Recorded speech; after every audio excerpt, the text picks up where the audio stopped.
This video is brought to you by John Robson Guitar Tuition. If you enjoy the content, please consider supporting the channel by enrolling on a course, purchasing some guitar lessons or a t-shirt, or you can join my Patreon. Now, on with the show. Hello chaps, welcome once again to John Robson Guitar Tuition. As always, I do hope you're well. Today I'm going to hopefully show you something that you might find useful. It's basically just a simple little trick with timing that can really enhance your solos. If you're not doing this, then you're missing out on a really valuable way of making your phrasing and your licks sound particularly good.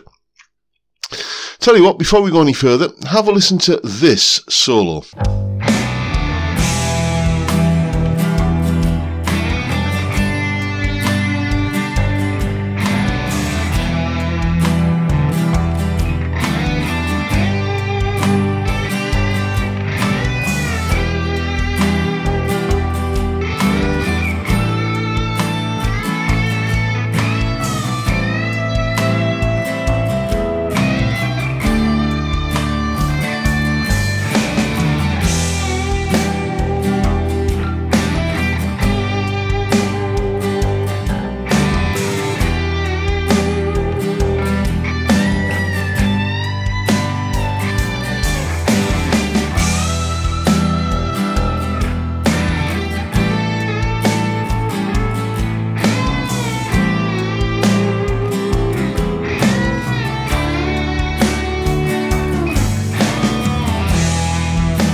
So yeah, I was going for a little bit of a Gilmore-ish kind of vibe there, as you could probably tell.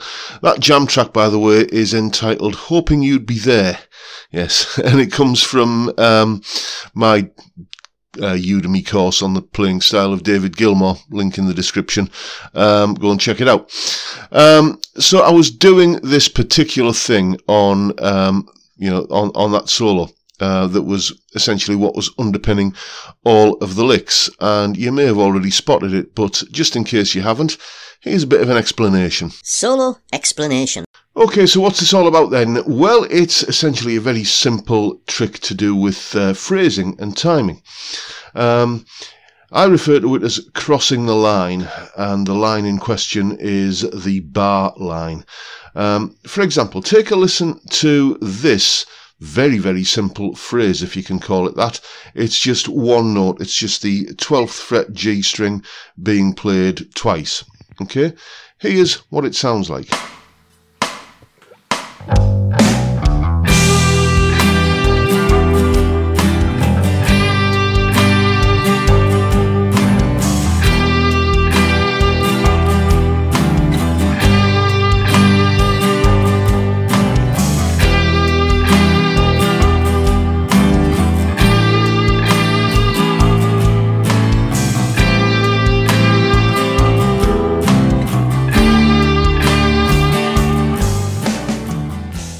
And that is a little bit boring, is it not? Okay, what I was doing there was basically playing this note, this 12th fret G note on beats 1 and 2 of the bar. So 1, 2, 3, 4, 1, 2, 3, 4 repeatedly. And it just sounds a bit plodding and pedestrian. Now, take a listen to this example where all I've done is taken that same performance. This isn't me having another go at it or, re-recording it with, different sound. It's exactly the same performance. And all I've done is time shifted the lead guitar part. It sounds like this.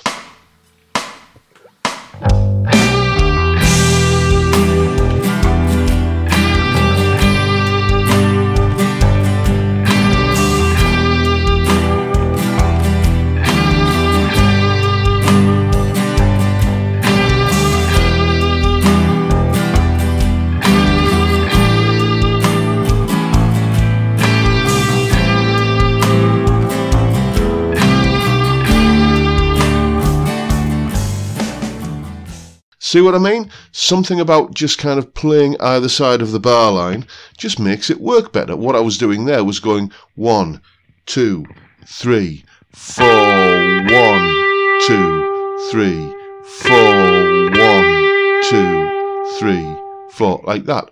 And it just sounds a whole load better as a result. And every lick in that solo that you heard was basically doing that. It was starting on or around beat 4 and concluding on or around beat 1. So you start off with 1, 2, 3, 4, 1, 2, 3, like that, and so on. And just, you know, you don't have to just play one note on beat 4 of the bar. You can play maybe 2 notes. So you can go 1, 2, 3, 4, 1, 2, 3. So you can do the 4 and as well, basically.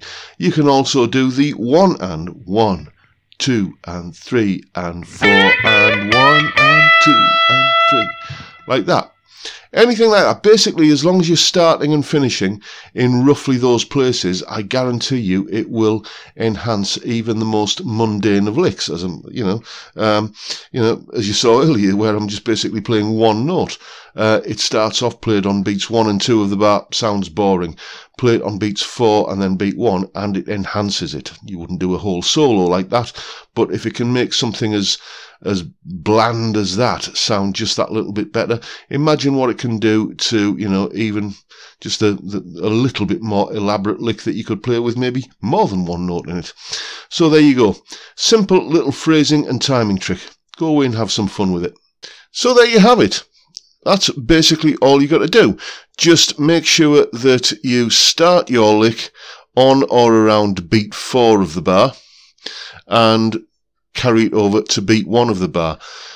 When you're new to playing lead guitar, it's you often come at it with a rhythm guitarist's mindset where you kind of hear that 1, 2, 3, 4 and then begin. Okay, as a lead guitarist, I find it usually helps to start somewhere ahead of the first beat of the bar. It's not a hard and fast rule. You don't have to say that you have to do this in every solo. It's just something that I find, you know, the majority of the time it does lend the phrasing a little bit more of a purposeful and melodic kind of feel to it. So that's basically what I'm showing you today. If you are when you're playing over a backing track, if you are not aware of where beat 1 or beat 4 of the bar is, then obviously this is flagging up something that you could do with probably going away and practicing, you know, working with a metronome, getting used to just feeling where the beats are. Start by counting, and, you know, then eventually you'll just get to the point where you can just feel it. And I promise you, it'll make a big difference to even the most mundane of licks. So there you go, folks. That's the video today. That just simple little timing and phrasing technique. Hope you found that useful.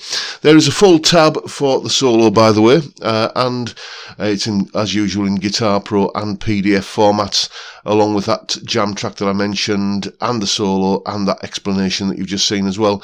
All of that is up on my Patreon page. There's the address, and the link is, as always, in the description. I want to say a massive, massive thank you to everybody who supports me in that, or any of the other ways, all of which are linked down below. And as I say, that's pretty much it for today, folks. Hope you've enjoyed the video, and if that's the case, please hit the subscribe button and the notification bell if you haven't already done so. And why not give me a like while you're at it.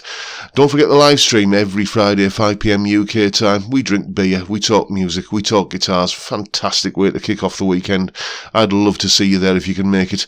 But for now, I'll bid you all a good day and say thank you so much for watching. Thank you for your time. Look after yourselves, folks. Stay well, stay safe, and above all, stay sane. Bye for now.